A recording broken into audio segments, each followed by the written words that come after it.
Hello, everybody, and welcome to the Hardly Heroes character creation. Your characters, are these average people? Are these heroic people? Are these super characters? Or are these like weak, bottom of the barrel characters? What sort of people do you want to play?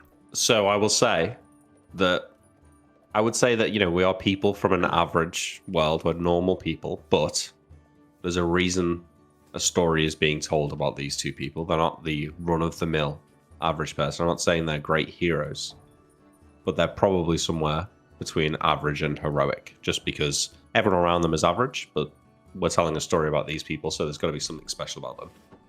All right. So that would be my argument for being somewhere between average and heroic. Well, I was going to... We've got 7 stats, so you should be using that column. I think 315 is... That's the average between average and heroic, or it's the median point between average and heroic. I'm not. How do you feel about 316? Are you 1 point off from what you want? I'm 1 point off from what I could want, yeah. What is it that you're... I mean, Well, 316, 315. 18, 16, Boo! 10, 4, 7, and 1, 6. Boo! I'm not done. I'm not done yet. I'm just looking. We're sticking with 315. All right. I'm actually pretty happy with what I've managed to get for these points. So What'd you go with? I'm looking at a 7, an 8, a 10, a 12, 2 14s, and a 15. Oh, That's pretty good. A lunatic. Yeah, why? That's pretty good.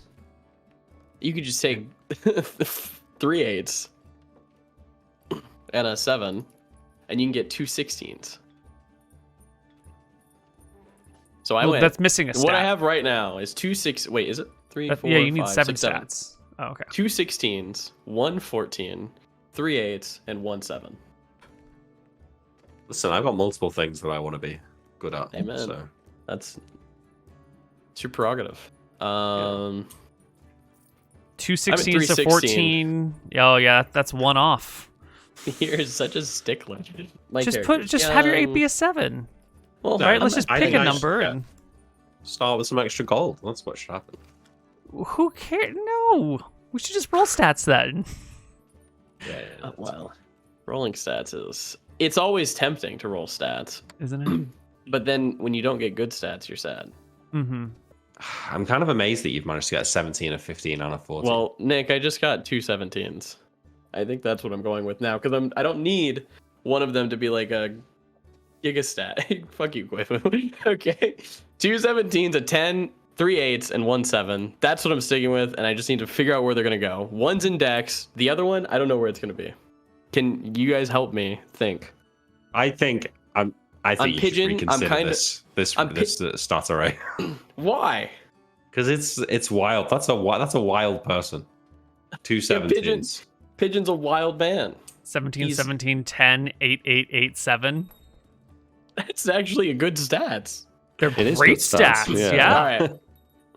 Pigeon's weird. Also, you can only get a +2 to HP if you're not a fighter. I'm not going con. I was gonna go. I think perception. Okay. How thoroughly tested is this point buy system, Neil? I feel like any point buy system is going to allow you to do crazy bullshit. So what do we want? What do we want me to do then? You do whatever you want to do. No, I'm saying that if you can do that, I think for the same points, I should be able to. Like, just because I've got a 10 and a 12 instead of like 3 7s. We're rogues. We should be really good at like certain things, in my opinion. So I'm dumping to just have 2 really good stats. Everything else is kind of like meh. I'm gonna be really good at Dex, picking locks, doing stuff like that. Gonna have low charisma because I need you to talk for me. So if you want to have like a high charisma, you're the suave fucking talker guy. I think that works. Maybe your other stat is like Dex, maybe Int.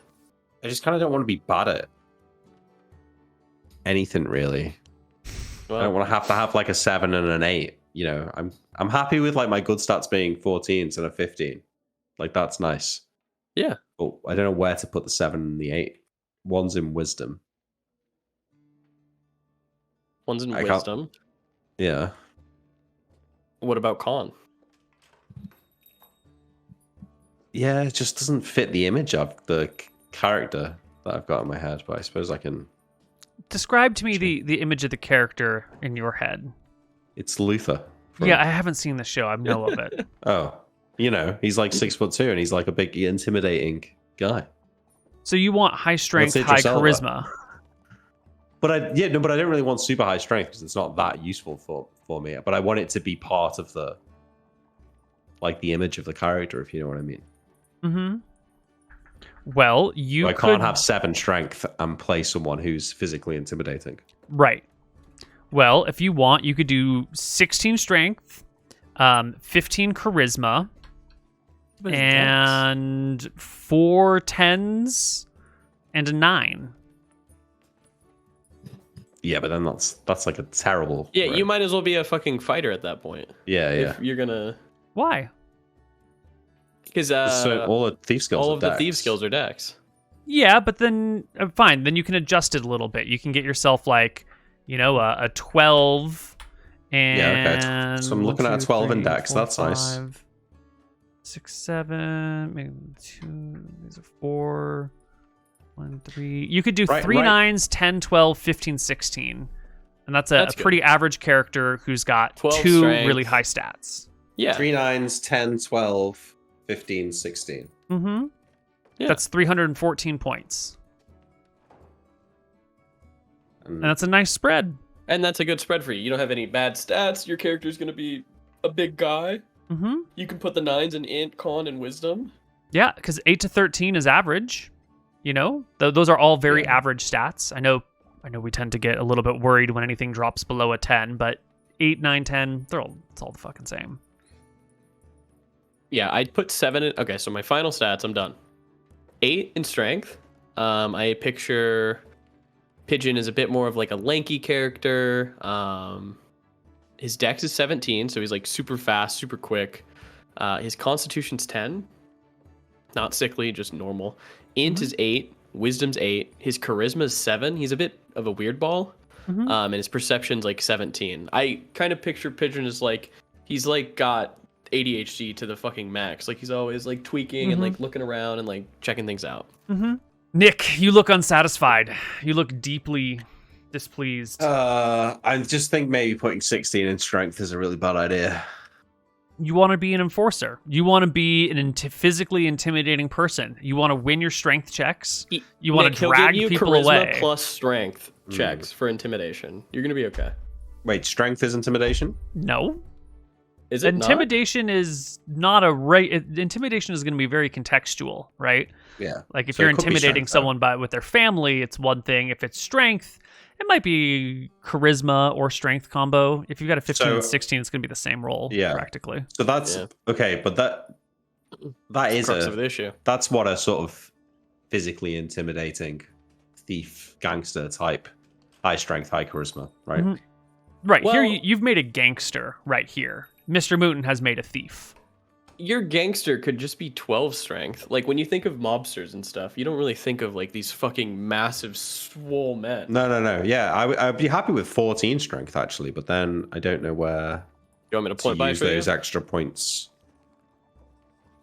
All right, what do you want in dex and charisma? Well, Just give me 14 the strength is going to be mildly intimidating. That is above average strength, but that's not like watch out, buddy strength. 16 is +1 to damage. 16 is like No, I don't think of him as like he's not like fucking Hulk Hogan or something, Okay. But he's just like, he's tall and he's works out and he looks like he could have you in a fight, basically. Like this now, if you're looking at my character sheet. 15, 14, 13, 12, 10, 9, 8. Yep. That's a well-rounded character. Points all There up you and go, down the Nick. board. Not particularly. You got the tin tack. The thing is, the 16 strength gets you +1 damage. Mm-hmm. And I guess +2 on strength checks, which could be important. But if mostly you're trying to scare people out of a fight, I think I'm overanalyzing. I don't think it really matters that Agreed. much. What level are we starting at, Neil? Well, we'll talk about it. Let's just sort out the stats first. Okay, let's just do this. You happy? Yeah. All right.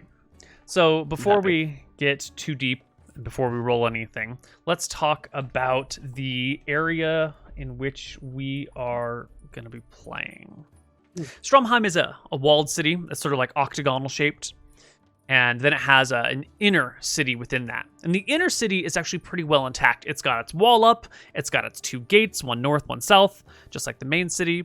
And it's never been breached, and its defenses are in place. And it is its own sort of self-sufficient inner city.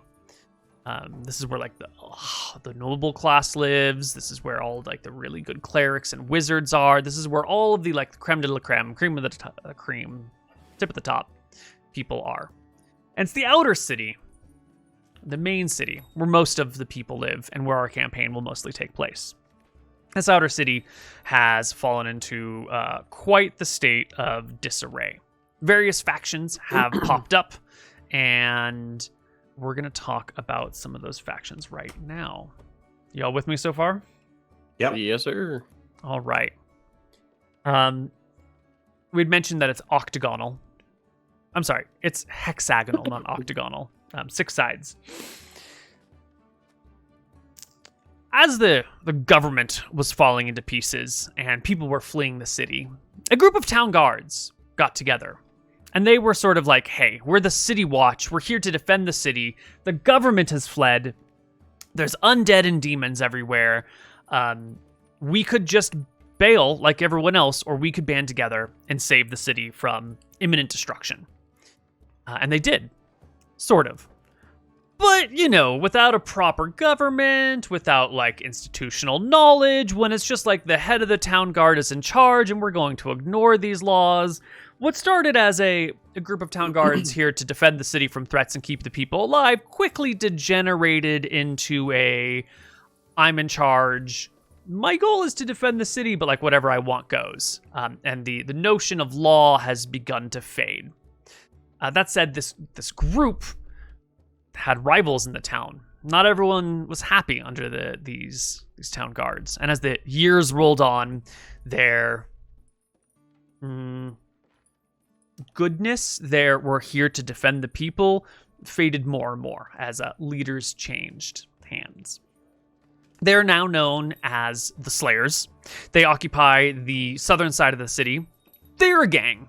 They're one of the major gangs in town. There's 2 major gangs in town. They're the southern one. Before you move on, Neil, Mm-hmm. am I making notes here, or can you send us text on this? I can send you text on this. Okay, cool. Yeah. Thank you. They're known as the Slayer. The Slayers, or the Demon Slayers is really what they're called, but everyone just calls them the other thing. And they're one of the gangs in charge of town. The other major gang in town is known as the Redcoats. And they are the children of the hoity-toity nobles who live within the inner city. They're the brash young youth who like to play at being bandits or heroes or vigilantes or cat burglars, and they sort of control the northern side of the city. Easy marks. Yes and no. The Redcoats are the children and youth and sort of offsprings of the fancier nobles in the middle of the town. And a lot of them, most of them, almost all of them actually live in the middle of town. And then they come out and this is their area to They come play out with. for fun. We hate them. Like they are set up to be the most disliked group of NPCs I've ever heard. They come out That's awesome. into I'm our happy with slums and like act like they're the Yeah, shit. yeah. Like hold it down. They don't understand what it's like to live out here like us. But you know, if some shit goes down, you know they're gonna run home to their daddy with his personal guard, or Yeah. his Yes. mummy who's a wizard. But the problem is that they come from money and they come from power. And so, like, they have access to quality equipment, and they also have access to, like, good training. They don't have to go practice in the streets and maybe, like, fight or die or get, like, critically wounded. And so, while they are sort of like the hooligan youth who run a gang in the northern part of the city, they're also, like, frustratingly effective fighters and thieves and brigands because, like, this is what they do for fun, and they are We're gonna fuck 'em well up. resourced. Are they like protected by the inner city? Like, Do the you know, redcoats ever like die? They can die. Yes. It's They like a fancy big deal? themselves as some sort of like secret society meets cat burglars meets vigilante warriors. They will like duel other rogues or suspected rogues in the streets, and they'll knock over shops and stores for fun. And they'll generally act like rich, spoiled brats who have no accountability or oversight. Life is sort of a game to them, and other people's Boris lives Johnson. are cheap, right? Yeah. But if something really bad happened, they could always go call on mommy or daddy's extra muscle to help them out. But let's say you get in a fight and you kill one of them. Are you likely to find yourself dragged into the inner city to be hung or something? That is, highly dependent on the circumstance. If you duel one of them in like a nobleman's duel and kill them, that's just fair game, right? But if you like jump one of them in the streets and kill them and take their shit, well, their friends will probably come after you. Yeah, that's fair game though. But That's fair are they game. going to get their mummy and daddy involved? Well, I In the mean, end, if it's you the fireball an inn with 3 of them or 4 of them and they burn to death in a horrible way, well, then they might go get mommy and daddy and drag you. Like, it's going to be... These are rich, spoiled brats, They have no accountability and they have no oversight, and their actions are not always predictable. Sometimes they might be cowardly I'm just and imagining, hide under skirts. like season 1 in Game of Thrones where Joffrey and Arya and Sansa are playing, and Joffrey gets basically Arya tells him to get fucked, and then he runs back to his parents, and they have to kill the direwolf and kill Arya's friend because he sort of stood. That's what I'm imagining these redcoats are like. Yeah. That's We hate probably the the worst of redcoats. them, but I want to... It's hard to give a group a vibe without one-dimensionalizing them, and I want to leave some room here that there is I've got the variation vibe. amongst their ranks. Are there any redcoats who actually feel like they're making a difference and they joined out here to help people? How would you know? There's Oh, it's like right. Clockwork Orange over there. Okay. They're Right, fucking so- psychos. They're crazy. All right, fine. They've got Fuck it. fancy clothes. They usually have rapiers or other sorts of dueling weapons. They have more money than sense. They're skilled warriors and skilled rogues, unfortunately, who are really good at hit and run tactics. And they have a low level of local control. They don't really enforce taxation on their people.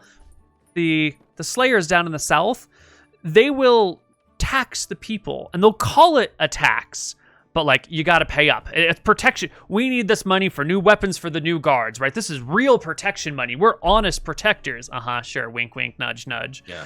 Whereas the redcoats don't ever take anything or demand anything, but they will just rob for funsies all over the place. Indiscriminate. Yeah. Yeah, indiscriminate hooligans.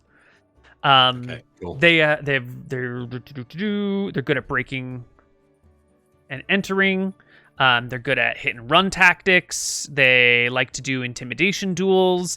They have well hidden lairs with many traps. It's sort of cool and in vogue to build out your secret hidey hole out in the slums away from the rest of your family, and then spend inordinate amounts of money to decorate it and make it look cool, but also trap it. Nice. They have access to the inner city for safekeeping. And every now and then, they can call upon paid spellcasters from the inner city to help them do stuff. So they do have access to magic.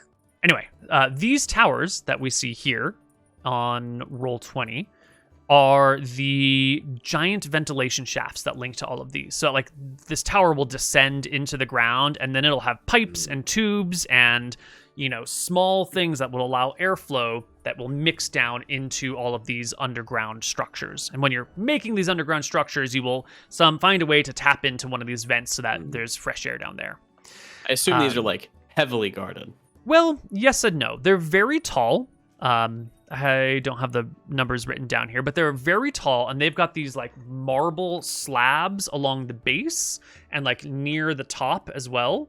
So it's flush, smooth marble. So you can't climb it. You literally cannot climb it. You would need a spider climb spell to climb this, or a fly, or whatever. And even if somehow you manage to climb up, when you get to the area where those big arches are that have the vents, there's bars across that. And so you would have to then spider climb up and then polymorph into something to squeeze in. And then you'd have to get down the inside. And then you'd just be confronted with a maze of variously sized pipes that are not labeled. And you would have no idea where any of them went.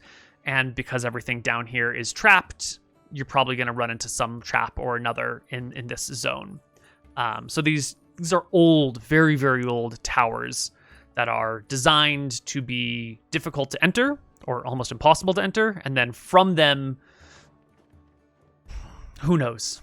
You know, maybe a pipe to the dungeon that you want to go to is yay big, you know, the size of an orange, or maybe it's the size of a small dog. You may not be able to squeeze through them, or you might be able to walk through them easily. They might have traps on them. There might be nothing. So but it's if you were not to a destroy reliable... one of these towers, would like 1/3 of the underground population probably die pretty soon after? That's a great idea. Maybe you should try it. I'm not try, you know. We're not fucking murderers, Neil. In theory, I'm just saying that like they're. There would be serious ramifications. These towers support the infrastructure underground, which does mean, you know, while they're not actively guarded, at least not at this age, if it looks like you are trying to bring one of these towers down, like let's say you show up at one of them and you just start chipping away at the base of it because it's going to take years to break or months to break down, you might find yourself being killed.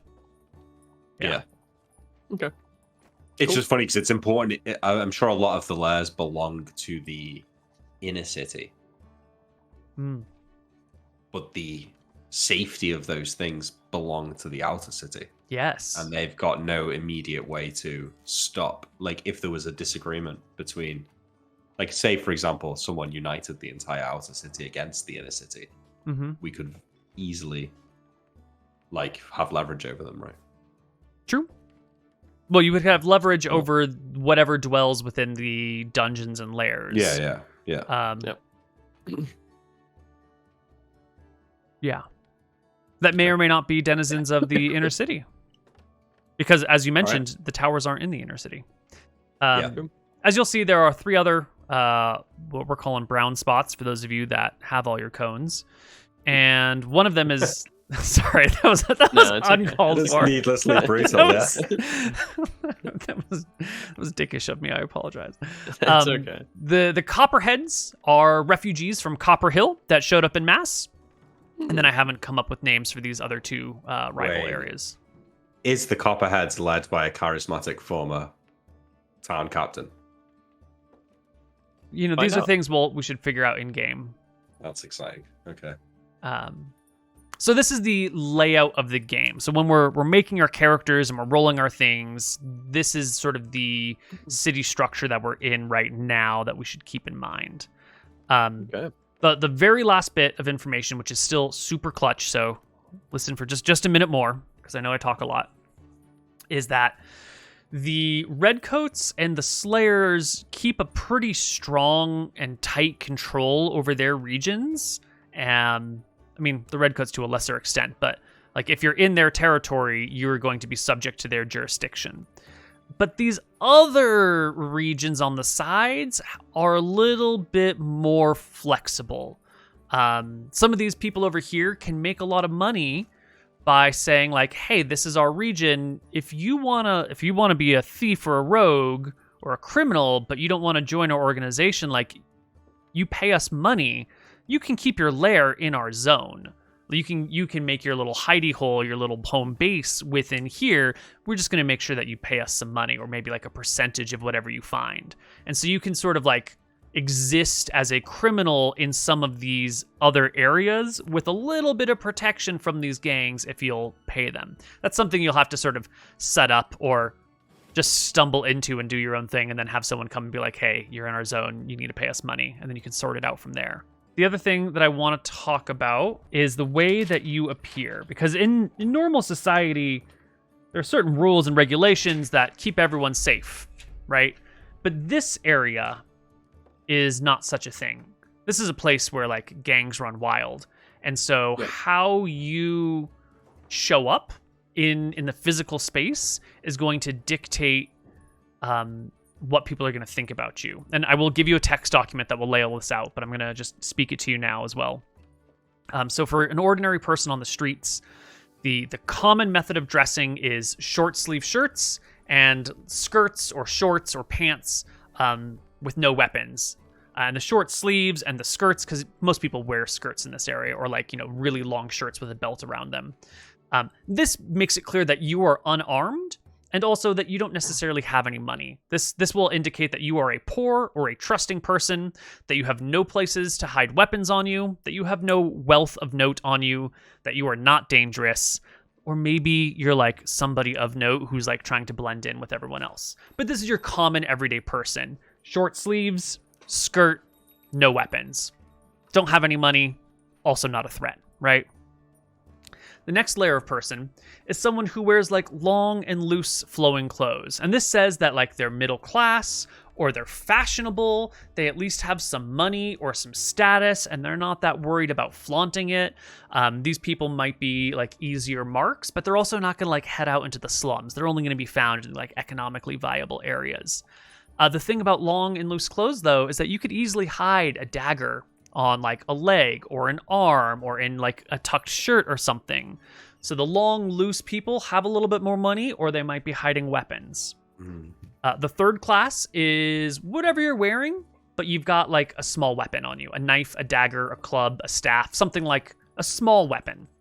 And this dictates to the world that you are someone who's got something to protect, that you are a dangerous person, and that you are playing the game, so to speak, that you are, openly declaring yourself a brigand or a scallywag or a ne'er-do-well, right? Yeah.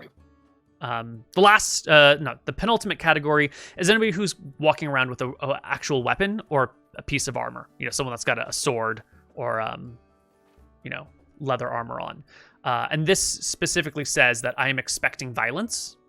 I have something valuable, and I am here to cause trouble or pick a fight. I'm a dangerous or a very important person.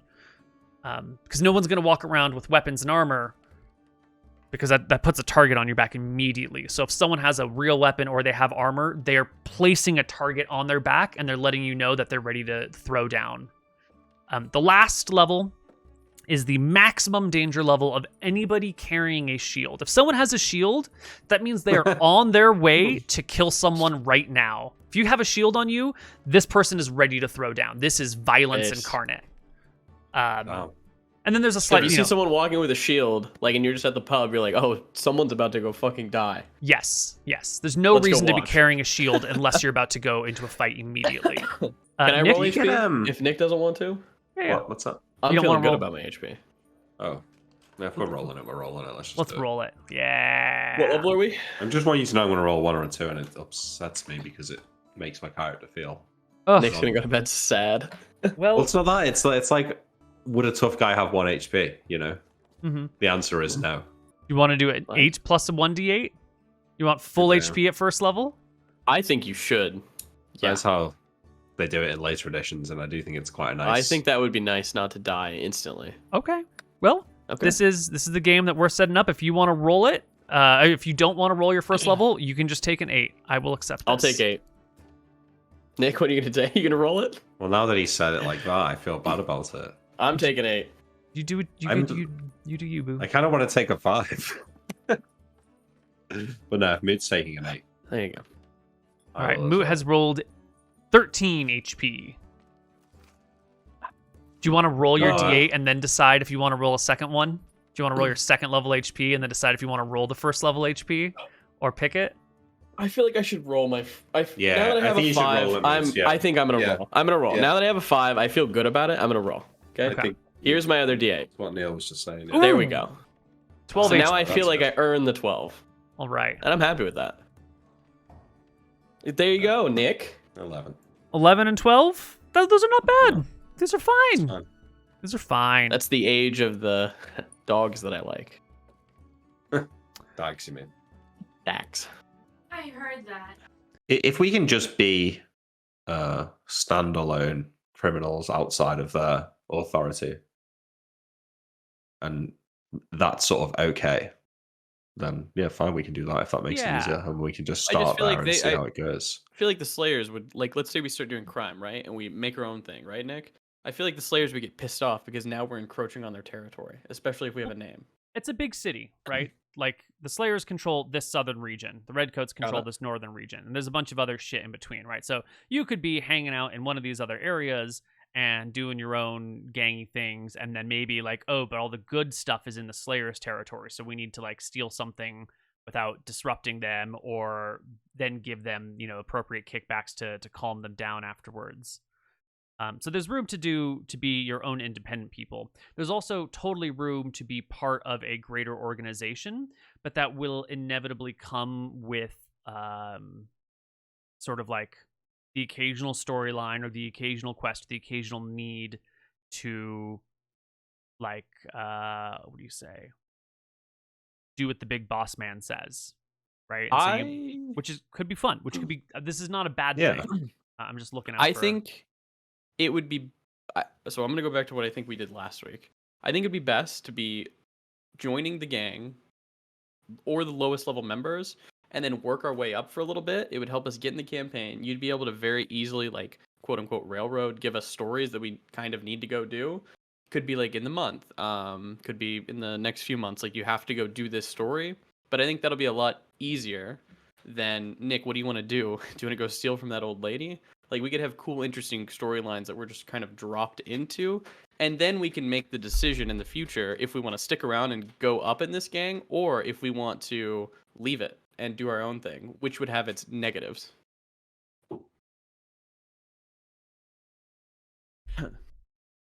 What do you think, Nick? Yeah, I was kind of envisioning a sort of way it works where, like, we are our own little gang. So we have autonomy to do what we want. But then there is, like, from time to time, there might be a request from the boss. Or there might be a month where we've not made enough money and we've not got enough to kick back up the chain. And then that becomes kind of a story hook or something we've got to deal with. I think Moot's right, like what he was saying there about being part of an organization at the start is an easy way to get those first three or four sessions out of the gate where we've got kind of a bit of direction and something to be doing. But if we're saying that being inside the gang means that it's kind of like being in an army where you've got to report for duty and you're given orders and there isn't much autonomy there without being high level, well, then maybe that's especially not how it works. Slayers are pretty clearly they're the town guard who has then turned into a gang, so they have a very rigid hierarchy. And if we're going to be working with them in particular, it's going to be a lot more like, because they're an army turned into a gang, so they're going to follow a very similar command structure. The Redcoats are, you know, the fancy rich nobles who don't give a fuck, and it's sort of, you know, free chaos over there. I think the campaign is best served with as few people in control of you as possible. I think the best thing for fun thieving is going to be like independent agents who then might get to know someone within the Slayers, so that the Slayer that can help you grease a wheel here or there. But if you're actually like working directly with them, like as a full-fledged member, I think that actually is going to cause more problems. Okay, so we can let's pick like an area to live in then. Is this owned by gangs? Yes. Is that like Copperhead? These three zones are all sort of other controlled territory. Okay, so then we would need to be in somewhere of the black space. Yeah, well, these people will also... So you could do black space and be completely independent, or you could do one of these spaces right here, and in those zones, like, you could set up your base of operations, and you would have to pay, like, protection money up the chain, but these gangs are a lot less well-organized. Like, they don't... Okay, well, maybe that makes sense then. Nick, I think I would be cooler with being in the black space and then going into the gang territory to, like, do things. Like, we don't fuck up our own homeland, quote unquote. Yeah, sure. I don't have a problem with it. Let's talk about how your characters know each other, since we're going to start with y'all knowing each other fairly well already.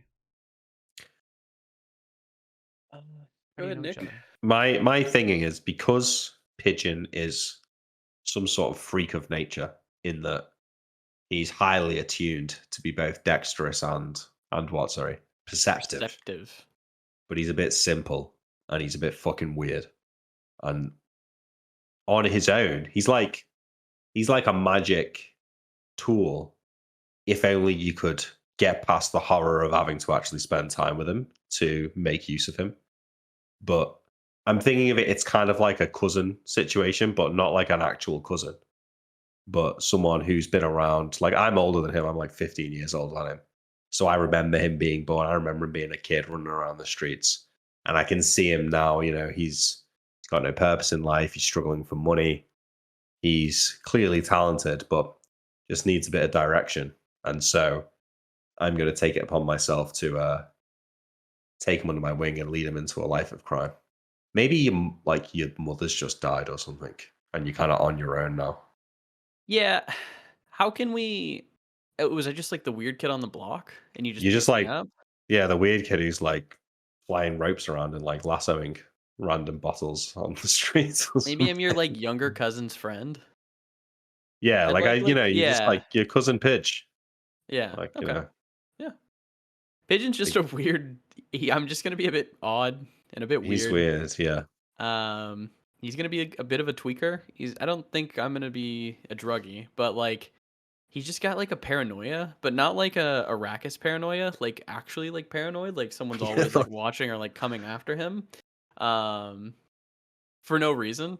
So he's always like checking over his shoulder, and like when he's like picking locks, he's like super paranoid, and he'll need you there to like kind of calm him down, and be like, "Come on, it's gonna be okay. You can do this."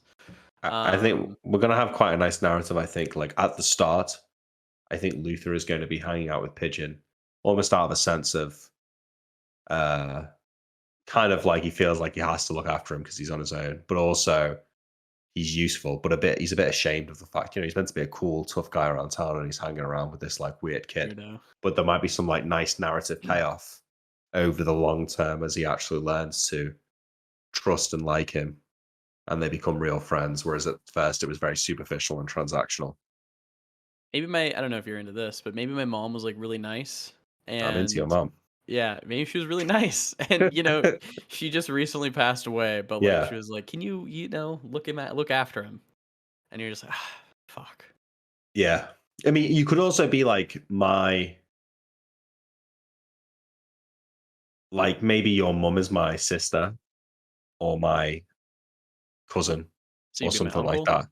Maybe not uncle. Maybe your mum is my cousin and My she hasn't got a mom is your husband cousin, so anymore. you're my So first I'm like cousin. second cousin or Okay, something. Like yeah, you're in the yeah. family, but My mom I, died, and I'm in the family, and she asked you to look after me, and yeah. you gotta. And I kind of realized like, well, he's not going to be able to get a job at the cobblers because he's too stupid.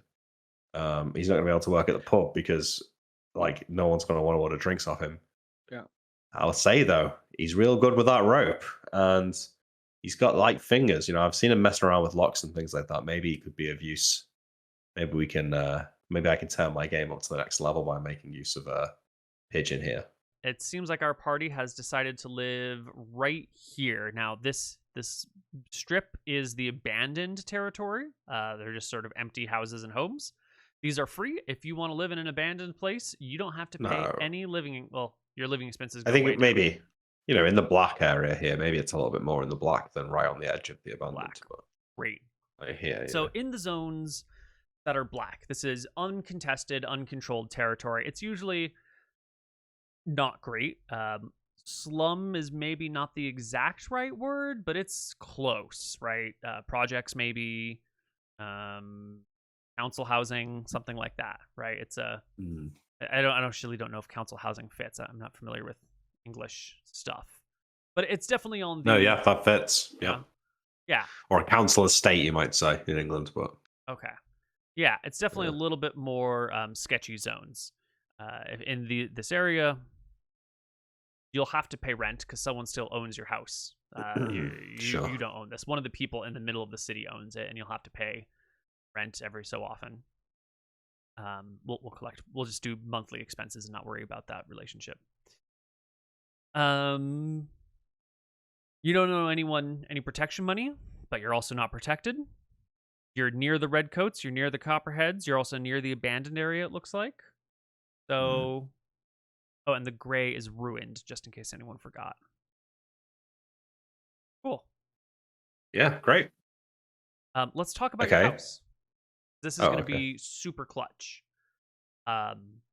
What sort of place are you living in? Are you living in like a dilapidated, rundown place that you intentionally make look like shit so that no one is going to come and take a look at it?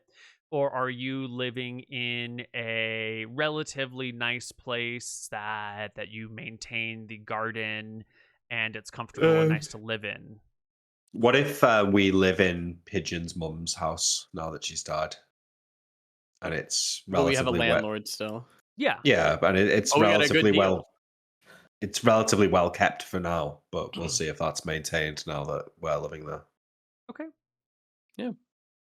Okay. So, So you're paying me rent then, Nick? No, because your mum paid rent as well. We've just taken over the contract, so to speak. Sure, but Pigeon will be the, technically the one who's liable for rent. Yeah. And I think that I'm the probably won't landlord. come up, but just in case it does, Pigeon's house. Pigeon's house. We live on 33 Pigeon Lane. Is that why they called you Pigeon? It's because Yeah. you're from Pigeon Lane? Yep. Okay. And is this house, is this like a standalone building, or is this more like an apartment? The duplex with a shitty neighbor. I'm Duplex. imagining it's like I don't know if you guys even have terraced houses in America. Terraced? Terraced houses, but like it's like one. The street is kind of one long wooden building that's separated into different houses. So it's like a. Like what the Prime Minister lives in, right? I guess so. Yeah. I mean, it's slightly different to what I'm imagining, but Same kind of thing, though. Oh, it's a series of shared walls all the way Yeah. down. yeah. Okay. I'm down with that.